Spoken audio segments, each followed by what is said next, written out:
여러분, 내가 직접 보고 느끼고 경험했음에도 불구하고 때로는 그것이 사실이 아닐 때가 있다라는 거 어떻게 생각하세요? 내가 직접 보고 경험했는데 그게 사실이 아니란 무슨 뚱딴지 같은 소리냐, 이렇게 말씀하실 분들도 있을지도 모르겠어요.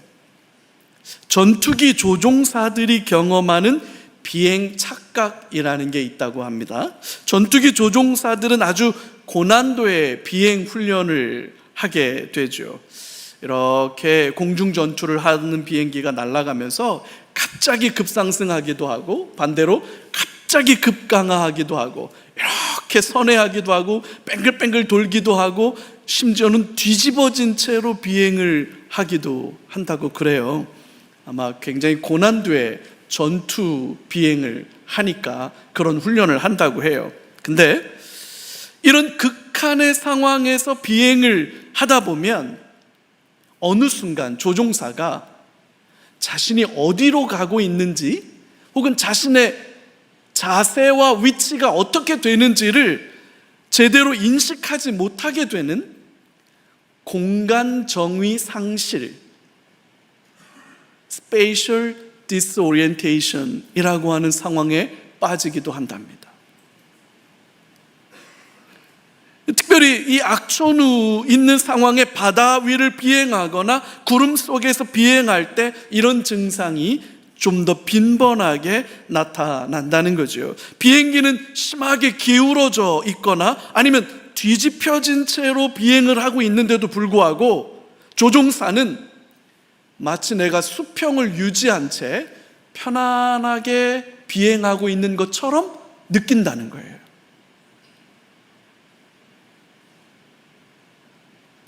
전혀 몸에 이상이 없게 느낀다는 거죠. 너무 편안하고 안전하게 느끼는데 사실 비행기는 뒤집어져 있기도 하고 아니면 계속해서 나선을 그리면서 비행을 하고 있는데도 조종사는 그걸 전혀 못 느끼는 상태에 빠지기도 한답니다. 자신이 보고 느끼고 경험하고 있는 것이 실제 자신의 상황과는 현저하게 다른 사실이 아닌 상태에 빠지게 되는 거죠. 심지어 그렇게 뒤집어진 채 비행하던 비행기가 하늘로 올라가겠다라고 급상승하겠다고 레버를 당겨버리면 이렇게 뒤집어져 가던 비행기가 그대로 가서 바다에 추락하는 일들이 벌어진다는 거예요. 더욱이 바다 위를 비행하는 비행기들은 하늘도 파랗고 땅도 파래서 어디가 하늘이고 어디가 바다인지 분간을 못하는 상황에 빠진답니다. 더욱이 자기의 비행기가 뒤집어져 있는데 바다가 하늘인 줄 아는 거죠. 그래서 상승하겠다는 마음으로 레버를 확 잡아당기면 그냥 그대로 가서 바다에 추락하는 거예요. 비행기 안에 수평 고도를 알려주는 장치가 있긴 한데 그 상태가 되면 비행기 조종사가 기계가 오작동하는 건지 아니면 내가 틀린 건지 이거 헷갈리기 시작한답니다. 나는 너무 편안한 거야 지금.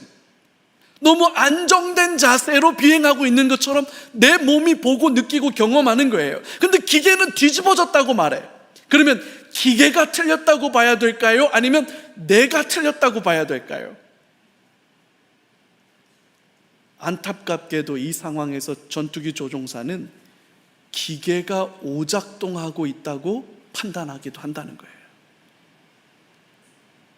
근데 여러분, 혹시 뉴스에서 왕왕 전투기가 훈련 중에 바다로 추락했습니다 하는 기사들이 보면 대다수 기체 결함 때문에 생기는 일들도 있지만 이런 경우가 있답니다. 이게 우리나라 비행 조종사들만 있는 게 아니라 미군 조종사들, 세계 최고라고 말하는 미군 조종사들도 왕왕 있어서 이런 사고가 벌어진다는 거예요. 최선을 다했지만 그 최선이 되래 재앙을 초래하는 거지요.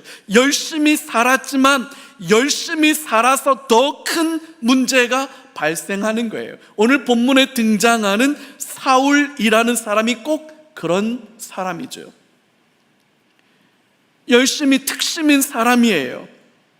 자기 확신이 대단했어요. 자의식이 과잉되어져 있다, 이렇게 말하기도 하죠. 그럴 만도 했습니다. 사울은 당대 최고의 학자인 가말리엘에게서 배웠기 때문에 오늘날로 치면 초인류 명문대학을 졸업한 엘리트였다, 이렇게 말할 수 있을 거예요.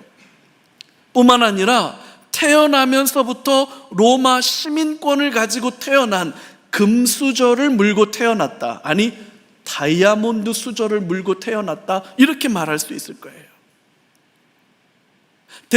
대제사장에게 공문을 받아서 그 공문을 집행할 만큼, 여러분, 공문은 공적인 문서잖아요. 공권력이 개입된 문서인데 그걸 개인이 가서 받아오는 거 아니거든요. 대제사장에게서 공문서를 받았다 그러면 공적인 지위와 신분을 가지고 있다, 이렇게 봐야 되는 거예요. 심지어 스데반을 이단자로 몰아서 처형할 때 사람들을 설득해서 자신이 책임지겠다고 말하면서 돌로 쳐 죽일 만큼 사람들로부터는 신망이 돋아왔던 사람들인 거죠. 그걸 어떻게 알 수 있습니까? 사람들이 자신의 겉옷을 벗어서 사울이라는 사람 앞에 두었다, 그게 그 말이에요. 대단한 사람이죠. 그런데 그 탁월함이 오히려 독이 되는 줄도 모르고 열심을 내었던 어리석은 사람이기도 한 거예요. 자신의 비행기가 뒤집어졌는지 한쪽으로 기울어졌는지, 위쪽이 하늘인지 아래쪽이 바다인지 어느 쪽이 하늘이고 바다인지 분간도 못하면서 상승하겠다는 일념으로 조종 레바를 바짝 잡아 당겨버리면 그대로 바다에 가서 추락해버리고 마는 거예요. 추락하는지도 모르고 추락하는 거예요. 결국 여러분, 어디로 가고 있는가? 우리는 어디로 가고 있는가? 나는 지금 무엇을 위해서 어디로 가고 있는가라고 하는 이 질문, 오늘 본문 1절과 2절을 같이 한번 다시 봐요. 함께 읽어요. 사울이 주의 제자들에 대하여 여전히 위협과 살기가 등등하여 대제사장에게 가서 다메섹 여러 회당에 가져갈 공문을 청하니, 이는 만일 그 도를 따르는 사람을 만나면 남녀를 막론하고 결박하여 예루살렘으로 잡아오려 함이라. 사울은 예수님을 주와 그리스도로 믿고 따르는 사람들을 향해 여전히 위협과 살기가 등등했다라고 그렇게 기록하고 있네요. 살기.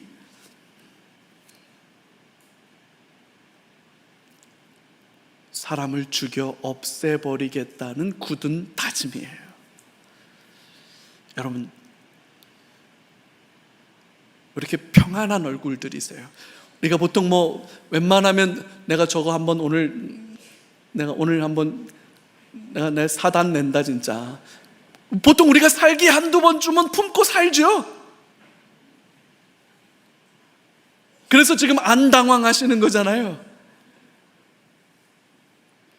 여러분, 누군가를 죽이겠다, 내 저놈 꼭 죽여버리고 말겠다 라고 살기를 품는다는 것 자체가 끔찍한 거 아닙니까? 누군가를 죽여 없애버려야겠다라는 그 살기를 품는다는 것 자체가 끔찍한 일이잖아요. 게다가 사울은 허풍쟁이가 아니었어요. 실행력이라고 하죠. 실행력. 보통 사람들은 이 실행력에 따라 갈리는 거거든요.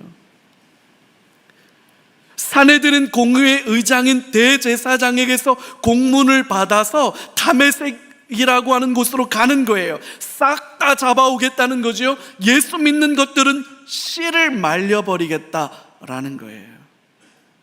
지금 왜 이렇게 하는 걸까요? 사울이 뭐 때문에 이렇게 하는 걸까요? 사울에게 있어서 이렇게 하는 이유가 뭘까요? 여호와 하나님을 향한 충성이고 열심인 거죠.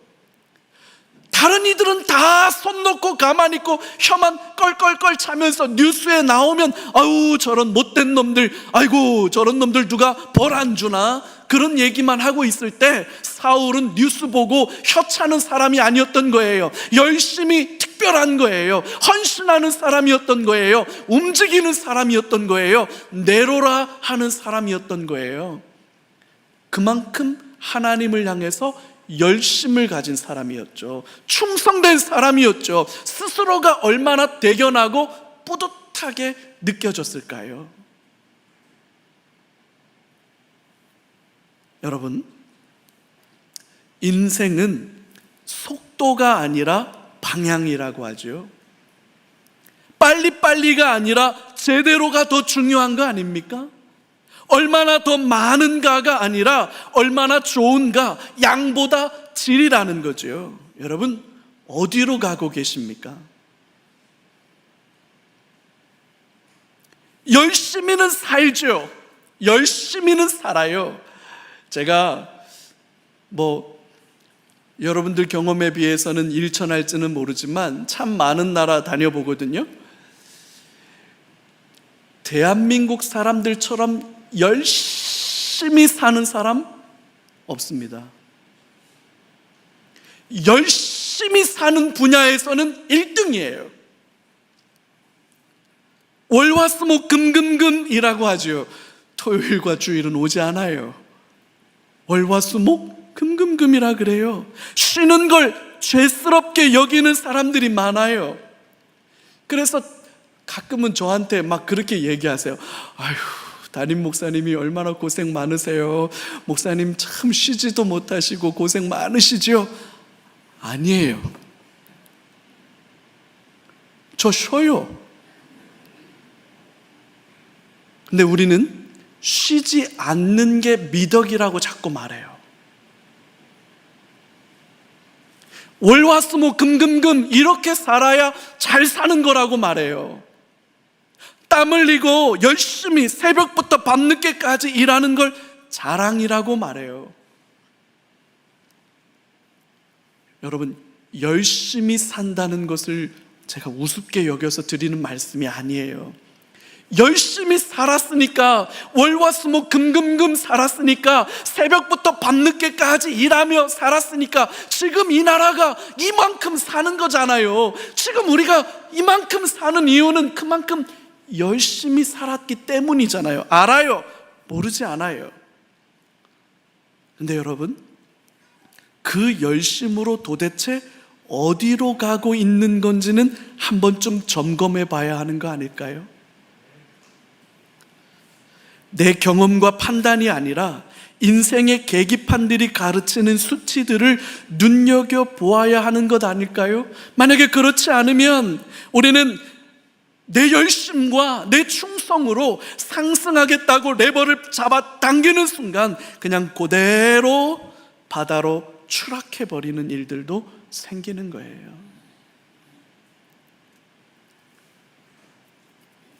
다들 교회와 공동체를 위해서 열심히 하는 거라고, 충성하는 거라고 그렇게 말들 하지요. 하나님을 위해서 하는 일이라고 큰 소리 치지요. 하지만 가만히 들여다보면 자기 자존심 때문에 그러는 거잖아요. 자기의 의로움을 증명해 보이기 위해서 그러는 거잖아요.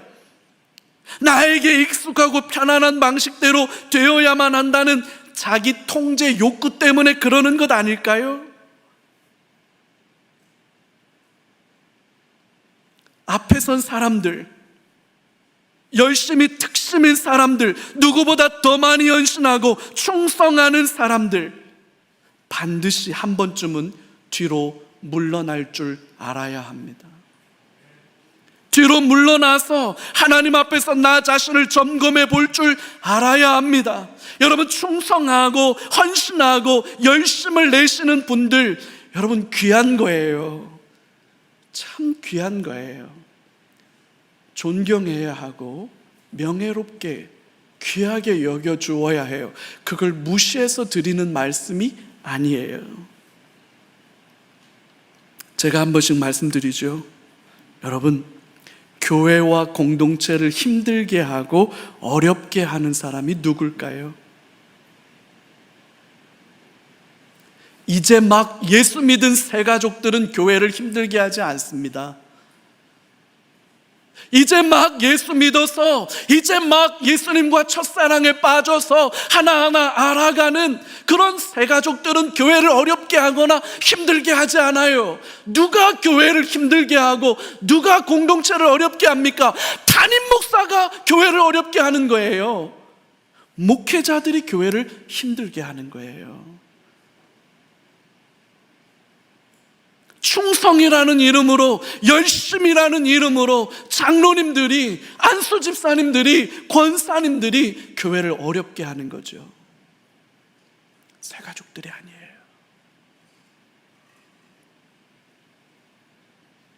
이분들의 헌신과 이분들의 충성을 과소평가라고 드리는 말씀이 아니에요. 이분들의 헌신이, 이분들의 열심이 교회를 지켜내고 있는 거, 그건 너무너무 귀하고 소중한 거예요. 그러나 여러분, 때로는 사울 같은 열심에 빠져서 나의 열심과 나의 최선이 공동체를 무너뜨리고 힘들게 하는 일이 될 수도 있다는 걸 우리는 명심해야 해요. 그래서 이쯤 깨알 광고 하나 들어갈까요? PPL 리더십 수양회 가셔야 합니다. 다 가셔야 합니다. 가서 우리 한 번쯤 하나님 앞에 정직하게 우리를 들여다보고 같이 기도하고 같이 나누고 같이 격려하면서 정말로 우리가 하나님 앞에 드리는 열정과 충성과 헌신이 주님 앞에 합당하고 아름다운 건지 한 번쯤은 점검해 보는 것이 필요해요. 우리 모두가 다. 그렇지 않으면 내 판단과 내 경험과 내 지식과 내가 느끼고 있는 나의 느낌이 전부이라고 생각해서 레버 확 잡아 당겼다가 바다로 그대로 꼬라박는 거예요.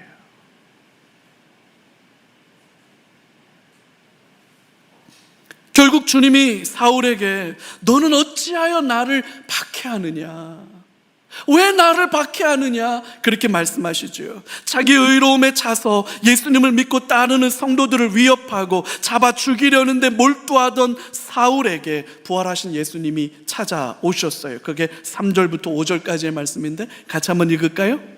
함께 봐요. 사울이 길을 가다가 다메섹에 가까이 이르더니 호련히 하늘로부터 빛이 그들을 둘러 비추는지라 땅에 엎드러져 들음에 소리가 있어 이르시되 사울아 사울아 내가 어찌하여 나를 박해하느냐 하시거늘 대답하되 주여 누구시니까? 이르시되 나는 내가 박해하는 예수라. 예수는 가짜라고 말하던 사람이죠. 예수는 절대로 메시아 그리스도일 수 없다고 확신하던 사람 아닙니까? 예수는 하나님으로부터 저주를 받아서 십자가에 달려 죽었다, 나무에 달려 죽었기 때문에 예수를 믿고 따르는 사람들은 모두가 다 예수처럼 하나님으로부터 저주와 심판을 받아 죽어 마땅하다라고 생각하고 실제로 그 일을 실행으로 옮겼던 사람이죠. 사울은 그런 사람이었습니다. 지금도 그 일을 위해서 다메섹이라고 하는 곳으로 가는 것 아닙니까? 다메섹이라고 하는 도시, 로마 제국 안에 로마는 몇 개의 지역으로 나누어서 그 지역을 총독을 파견해서 통치하고 다스렸는데 시리아라고 하는 곳이 그 한 구역 중에 하나였어요. 총독이 파견되어서 통치하는 한 구역이었는데 그 시리아의 대표적인 행정도시가 다메섹이었습니다. 요즘으로는 다마스쿠스라고 하죠. 다마스쿠스. 왜 요즘 이란하고 미국하고 전쟁하면서 그 사이에 이스라엘이 뭐 어디를 폭격했습니다라고 할 때 다마스쿠스를 폭격했습니다 뭐 이런 뉴스 나오는 그 동네가 바로 다메섹이에요. 가장 큰 디아스포라 유대인 공동체가 있던 곳으로, 이곳에 예루살렘에서 일어난 박해를 피해서 흩어진 성도들이 제일 많이 피난했던 모양이에요. 이 다메섹이라고 하는 도시는 예루살렘으로부터 한 240km 정도 떨어진, 걸어서 꼬박 일주일은 걸리는 먼 길이에요. 그 먼 길을 가서 예수님을 믿는 사람들을 잡아다가 씨를 말려버리겠다고 지금 대제사장에게 공문을 받아서, 사내들인 공유의 의장이니까 그 대제사장의 공문을 받아서 다메섹으로 가는 길이었던 거예요. 그 와중에 예수님을 만났던 겁니다. 아니, 정확하게 말하면 예수님께서 사울을 찾아와 만나 주셨던 거죠. 성경에 기록된 사건들 중에 가장 극적인, 드라마틱한 장면 중에 하나죠. 대낮인데도 불구하고 갑자기 강력한 빛이 사울을 둘러 비추었습니다. 그러자 가던 길을 멈추고 땅에 납작 엎드릴 수밖에 없었죠. 하늘로부터 소리가 납니다. 사울아, 사울아 부르는 거예요. 이 2번 불렀다는 게 굉장히 의미가 있는데, 2번 반복해서 부른다는 건 긴박한 부름이다, 이런 의미와 함께 2번 불렀다는 건 자상하고 친절한 부름이었다라고 하는 뉘앙스가 담겨 있어요. 하늘로부터 나는 소리, 그리고 정오의 햇빛보다도 더 밝은 빛, 이건 자연현상이 아니에요. 이건 너무나도 명백한 하나님의 임재죠. 너무나도 신비하고 영광스럽게 다메섹으로 가는 사울에게 하나님이 찾아와 임재해 주신 거예요. 근데 여러분, 그 다음이죠. 그 하나님이 사울에게 뭐라고 그러냐면, 너는 왜 나를 박해하느냐, 이렇게 책망하신다는 거예요. 여러분, 지금 사울이 뭐하러 가는 길이라고요? 누구 때문에 그 다메섹까지 가는 거라고요? 여호와 하나님을 위한 열심이잖아요. 여호와 하나님을 향한 충성이잖아요. 그런 충성과 열심을 가지고 다메섹으로 가는 길에 하나님이 찾아와 만나 주셨다면 하나님은 이렇게 말씀하셔야 옳지요. 고맙다. 아이고야, 너 애 많이 쓴다. 아이고, 야야야, 얼마나 고생이 많으냐라고 말씀하시는 게 정상 아닙니까? 근데 하나님이 뭐라고 말씀하셔요? 너는 왜 나를 핍박하냐? 이게 왜 핍박입니까? 열심이고 헌신이고 충성이지요. 근데 하나님은 핍박이라고 말씀하고 계신다는 거예요. 사울이 가지고 있는 세계관에는 도무지 용납될 수 없는 2가지 사건이 충돌하는 겁니다. 대낮에 햇빛보다 밝은 빛, 하늘로부터 들려지는 음성, 이건 너무나도 명백한 하나님이에요. 근데 그 하나님이 너는 왜 나를 핍박하냐 라고 말하니까 사울로서는 이 2가지 사건이 조화로울 수가 없는 거예요. 충돌하는 거예요. 그래서 사울이 선택할 수 있는 건 이것밖에 없었어요. 당신은 누구십니까? 하나님, 당신은 누구십니까? 라고 물어보지 않을 수가 없었죠. 그랬더니 뭐라고 말씀하세요? 나는 너가 핍박하는 예수다.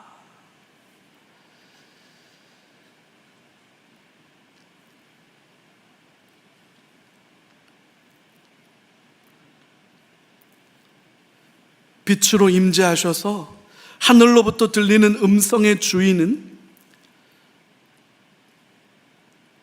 명백하게 하나님이실 수밖에 없는데, 그 하나님이라는 존재가 자신으로서는 절대로 인정할 수 없다고 확신했던 예수님이었던 거예요. 충격이죠. 너무나도 큰 충격이죠. 자신이 듣고 보고 경험하고 배워온 것들이 전부라고 생각했어요. 그래서 내가 느끼는 것, 내가 보는 것, 내가 경험한 것, 내가 배워온 것, 내가 느끼는 이 모든 것들이 사실이고 이것만이 전부라고 생각했던 사울에게서는 정반대의 결과, 정반대의 결론에 도달할 수밖에 없는 사건이 벌어지고 만 거죠. 사실 그 전부터 진리의 계급판은 계속해서 알람 소리가 났는지도 모르겠어요. 이걸 upside down 이렇게 말하죠. upside down, 뒤집어진 거예요. 뒤집어진 거예요. 완전히 뒤집어진 거예요. 내가 믿고 내가 알고 내가 확신한다고 생각했던 세계가 전부가 아니었던 거예요. 절대로 아니라고, 그럴 일은 없다고 지나치게 확신해서 심지어 사람을 죽여버릴 만큼 확신했던 자기의 확신이 틀렸던 거예요. 여러분, 이 뒤집어지는 역사가 저와 여러분 안에도 일어나기를 진심으로 축복합니다. 종교가 아니라 신앙을 붙들어야 하는 거지요. 껍데기가 아니라 그 내용을 붙잡아야 하는 거잖아요. 경건의 모양과 형식이 아니라 진정한 경건의 능력을 붙잡아야 하는 것 아닙니까? 찾아와 만나주시는 은혜, 십자가의 원수로 행할 때에도 외면하지 아니하시고 불쌍히 여겨주시고 긍휼히 여겨주셔서 찾아와 주시고 만나주시고 어리석고 미련한 열심과 충성을 바르고 온전한 믿음과 헌신으로 바꾸어 주시는 은혜, 여러분, 이 은혜가 저와 여러분 안에 임하기를 주님의 이름으로 축복합니다. 여러분, 이게 진짜 복음이에요. 이 뒤집어지는 역사, 이 뒤집어지는 역사가 진짜예요.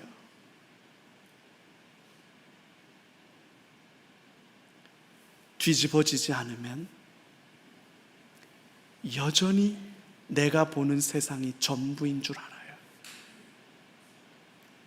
뒤집어지지 않은 사람들은 자기 열심과 자기 충성과 자기 헌신에 갇혀서 너는 왜 나를 핍박하니?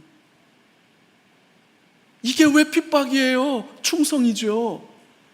이게 왜 핍박입니까? 헌신이죠. 그렇게 말하는 거예요. 뒤집어지는 역사가 일어나기를 바랍니다. 결국 눈은 떴으나 아무것도 보지 못하는 상황에 빠지고 말죠. 자신이 보고 느끼고 경험하는 것들이 사실일 뿐만 아니라 너무나도 명백한 진리라고 확신하면서 행동했던 사람, 그렇지만 정작 영안은 닫혀있던 사울이죠. 그런 사울이 갑작스러운 영적인 체험을 통해 정반대로 뒤집어지고 말았어요. 이제는 육신의 눈으로는 아무것도 볼 수 없게 되었어요. 누군가의 도움을 받아야만 하게 됐죠. 그럼에도 불구하고 감사한 건 사울의 영의 눈이 열린 거예요. 오늘 본문 7절에서 8절의 말씀을 같이 한번 다시 볼까요? 7절 8절 같이 읽어요. 같이 가던 사람들은 소리만 듣고 아무도 보지 못하여 말을 못하고 서 있더라. 사울이 땅에서 일어나 눈은 떴으나 아무것도 보지 못하고 사람의 손에 끌려 다메섹으로 들어가서 사흘 동안 보지 못하고 먹지도 마시지도 아니하니라. 여러분 잘 보세요. 같은 자리에 있었던 또 다른 사람들에 대한 이야기가 나와요. 사울은 혼자 가고 있었던 게 아니에요. 여러 명이 함께 가고 있었어요. 사울을 제외한 다른 사람들은 지금 벌어진 일들의 의미를 전혀 이해하지 못하고 있습니다. 소리만 들릴 뿐이었어요. 여기서 소리라고 하는 건 예수님의 음성이 아니었습니다. 천둥 번개 소리처럼 물리적인 실체는 있으나 아무런 의미가 없는 그런 소리, 사운드였던 거죠. 엄청난 빛이 자신들을 둘러 비추었지만 그게 무슨 일인지 깨닫지 못하고 있어요. 하지만 사울은 전혀 다르죠. 빛의 의미를 알고 있습니다. 그 안에서 들려온 예수님의 음성을 통해서 제대로 깨닫고 이해할 수 있는 거지요. 사울은 완전히 뒤집어졌어요.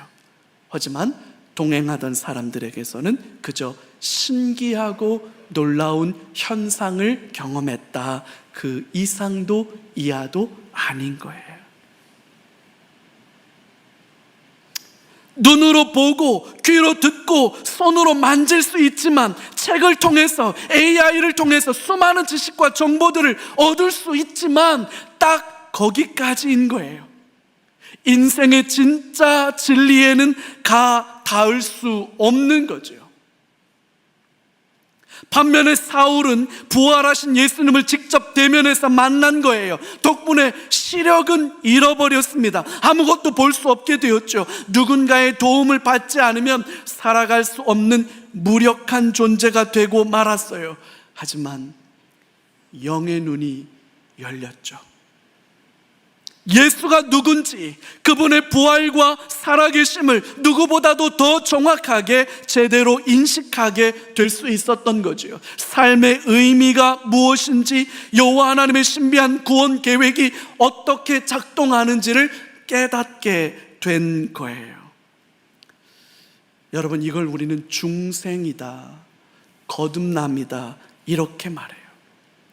인생의 진짜 진리가 여기에 있는 겁니다.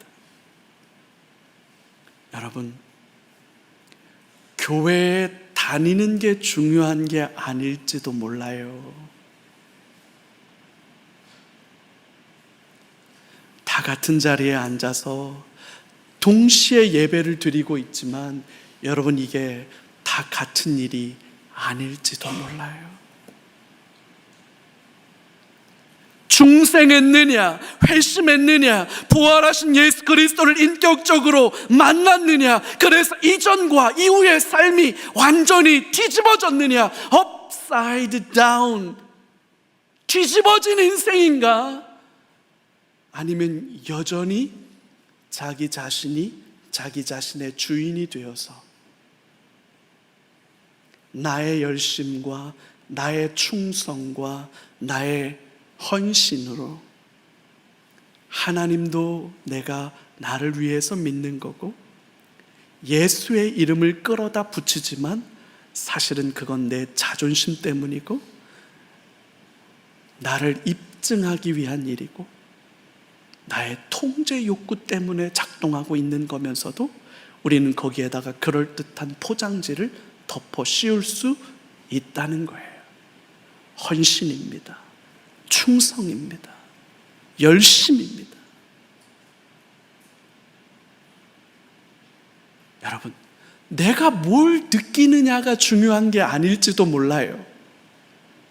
나는 지금 이 상황을 어떻게 경험하고 있느냐라고 하는 나의 경험이 그렇게 중요한 문제가 아닐지도 몰라요. 뒤집어진 채로 배행하고 있는데도 불구하고 뒤집어졌다고 못 느끼는 것, 나는 정상이고 나는 바르다라고 느끼는 것, 여러분, 내 느낌과 내 경험이 아니라 인생의 진짜 계기판이 나를 향해서 뭐라고 가르치고 있느냐, 여러분, 그게 더 중요한 걸지도 몰라요. 뒤집어지는 게 필요해요. 뒤집어지는 역사가 일어나는 게 본질이에요.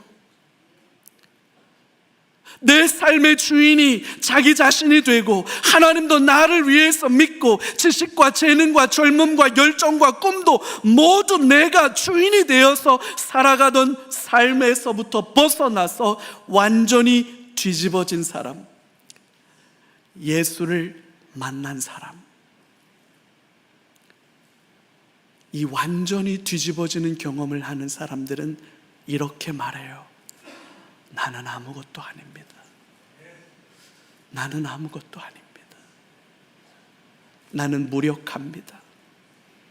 나는 무가치합니다. 나로서는 그걸 감당할 수 없습니다. 두려움이 몰려오는 거예요. 나의 한계와 나의 부족함을 너무나도 잘 아니까, 내 안에 있는 깊은 죄성을 내가 아니까 나로서는 두려운 거예요.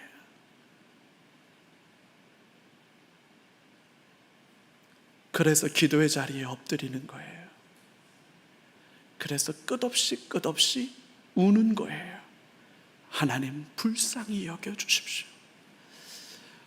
하나님 불쌍히 여겨주십시오.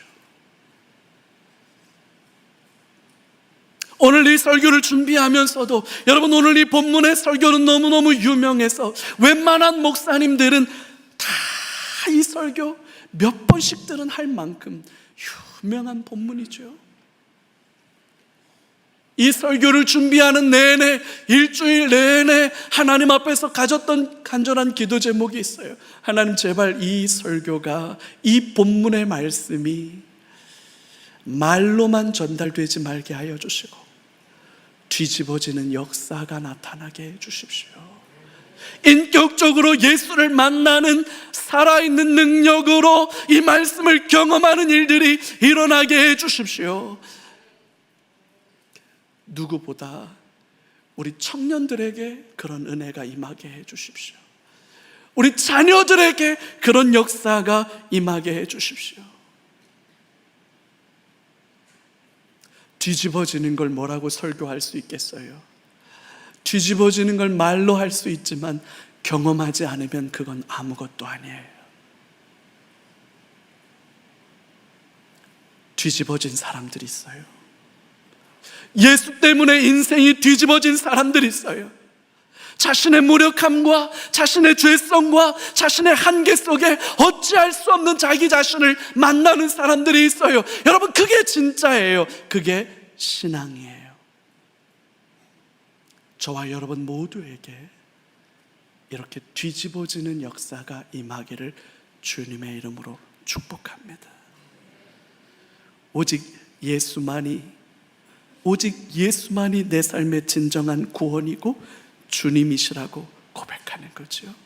나의 소망은 예수에게 있습니다.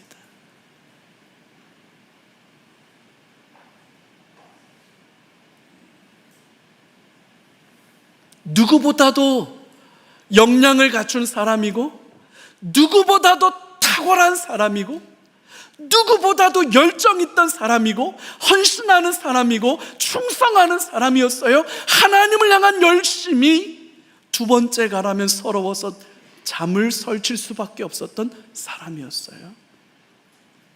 그래서 예수를 미워했어요. 예수 믿는 모든 사람들을 잡아 죽이려고 했던 거죠. 죽여 없애버려도 충분하다고 생각했던 거죠.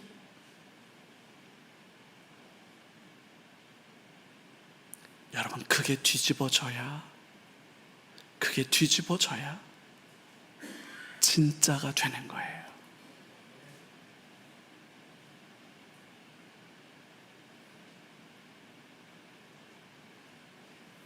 뒤집어지는 은혜가 우리 안에 있기를 바랍니다. 같이 기도하죠. 우리 말씀 붙들고, 우리 기도 제목 붙들고 우리 기도할 때 우리 세 가지 기도 제목 같이 선포하고 같이 기도하겠습니다. 첫 번째 같이 할까요? 예수님을 인격적으로 만나는 중생과 회심을 체험하게 해 주옵소서. 아멘. 여러분, 이 첫 번째 기도 제목이 저와 여러분들의 평생의 기도 제목 되기를 바랍니다. 우리 자녀들을 위한 우리의 눈물의 기도가 되기를 바랍니다. 우리 청년들을 향한 우리의 눈물이 되기를 바랍니다. 두 번째 같이 할까요? 온전한 변화되고 새로워진 삶을 살게 해 주옵소서. 뒤집어진 사람들은 새로운 삶을 사는 거예요.